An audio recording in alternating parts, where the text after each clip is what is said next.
दोस्तों, पृथ्वी पर मनुष्य का जन्म आखिरकार कैसे हुआ? ये एक बहुत बड़ी कंट्रोवर्सी है जिस पे अलग अलग लोगों की अलग अलग राय है। आप इस पे कोई बुक पढ़ें, वो चाहे स्पिरिचुअल हो या साइंटिफिक हो, दोनों की राय इस मामले में अलग अलग है। अगर हम हमारे हिंदू धर्म की बात करें तो हमारे हिंदू धर्म में बताया गया है कि पृथ्वी पर जन्मा सबसे पहला इंसान मनु और सतपुरा की संतान है। अगर बाकी धर्मों की बात करें तो वो इसमें अलग अलग नाम बताते हैं, लेकिन इतिहास लगभग सबका एक जैसा ही है। जैसे अगर हम क्रिश्चियन लोगों की बात करें तो वो खुद को आदम और ईव की संतान बताते हैं, लेकिन अगर यही हम साइंस की बात करें तो साइंस की राय इन सब में सबसे अलग है, क्योंकि साइंस किसी भी बात पे बिलीव नहीं करता जिसका कोई प्रूव ना हो, जिसको फैक्ट से साबित ना किया जा सके। हिंदू धर्म में अगर हम किसी भी बुक को उठा के पढ़ें जिसमें इस सृष्टि के बारे में बताया गया है तो उसमें सबसे पहले यही बताया गया है कि सबसे पहले इस पृथ्वी पर बहुत अंधकार हुआ करता था। इसके बाद भगवान ब्रह्मा का जन्म हुआ और अपने जन्म के तुरंत बाद ही वो तपस्या करने लगे, और इस तप के प्रताप से भगवान ब्रह्मा ने एक एक बूंद से पृथ्वी के तमाम जीवों को पैदा किया। ऐसा बताया जाता है कि पृथ्वी पे सबसे पहला इंसान मनु और सतरूपा की संतान हुआ करती थी। वहीं अगर हम कुरान की बात करें, जिसे इस्लाम का बहुत पवित्र ग्रंथ माना जाता है, तो इसमें यह बताया गया है कि अल्लाह ने पृथ्वी के सभी जीव जंतु को पानी से बनाया है, क्योंकि पानी हर जगह पाया जाता है और हमारी पृथ्वी का आधे से अधिक हिस्सा पानी ही है। इसीलिए इस सृष्टि में मिलने वाली हर चीज इसी पानी से मिलकर बनी हुई है।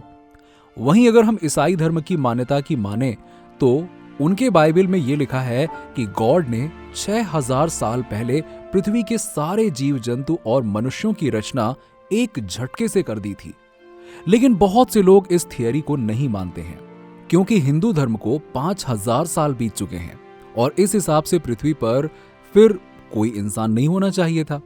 लेकिन वजह और इसके पीछे की कहानी जो भी हो, अगर हम हर धर्म को मिलाकर देखें तो एक बात आपको सब में कॉमन मिलेगी कि सबने पृथ्वी पर मनुष्यों की उत्पत्ति को एक चमत्कार ही माना है। लेकिन वहीं विज्ञान इसके उलट बिल्कुल अलग राय रखता है। महान दार्शनिक अरस्तु का यह कहना था कि जैसे प्रकृति में कीचड़, मिट्टी, धूल आदि के आपस में सड़ने से कीड़े मकोड़ों का जन्म हो जाता है, हो सकता है कि हम इंसानों का भी जन्म वैसे ही हुआ हो।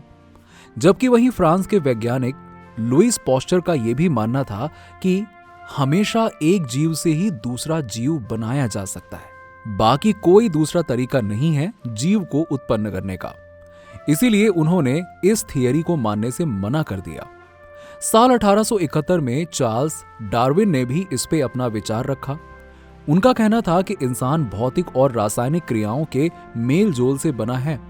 विज्ञान ने तो बंदर और चिंपैंजी को इंसानों का पूर्वज भी माना है, लेकिन इसके साथ ही विज्ञान ने यह भी बताया है कि कोई भी जीव अपना एक रूप बदलता है तो उसका पुराना स्वरूप वहीं पर खत्म हो जाता है। तो इस प्रकार से दो अलग अलग बातें हो जाती हैं और धर्म तो इस बात को एक सिरे से नकार देता है।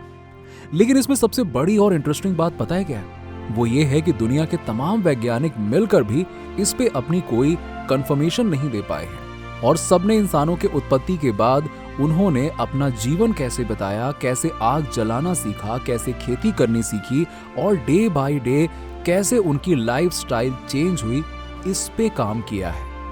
लेकिन इसकी वजह कहीं ना कहीं ये भी है कि इंसानों के द्वारा चाहे कितनी भी कोशिश कर ली जाए, लेकिन इन सब के ऊपर एक भगवान है जिनकी सारी चीजें हम इंसान आज भी नहीं समझ सकते हैं। जैसे इंसान ने आज तक लाख कोशिश की, लेकिन उसके बाद भी इंसान के जीवन और मृत्यु की घटना के चक्र को नहीं सुलझा पाया। लेकिन अगर हम किसी भी धर्म की मान्यता उठाकर देखें तो हर धर्म ये मान गया है कि एक दैवीय शक्ति है और उसी शक्ति ने पृथ्वी के हर इंसान और जीव जंतु की रचना की है। पहले तो लोगों का यह मानना था कि पृथ्वी सबके बीच का भाग है और यहाँ भगवान हम इंसानों को रखते हैं, क्योंकि हम इंसान भगवान की संतान हैं। वैसे आप हमें कमेंट सेक्शन में कमेंट करके बताइए कि धर्म और साइंस की इस लड़ाई में आप आखिरकार किस थियरी को मानते हैं। कैसे हुई है पृथ्वी पर इंसानों की उत्पत्ति? आपकी क्या राय है इस बारे में? कमेंट सेक्शन में कमेंट करके बताइए। और अगर आपको वीडियो अच्छी लगी हो तो इसे लाइक करें, ज्यादा से ज्यादा शेयर करें। मिलते हैं आपसे अगले वीडियो में।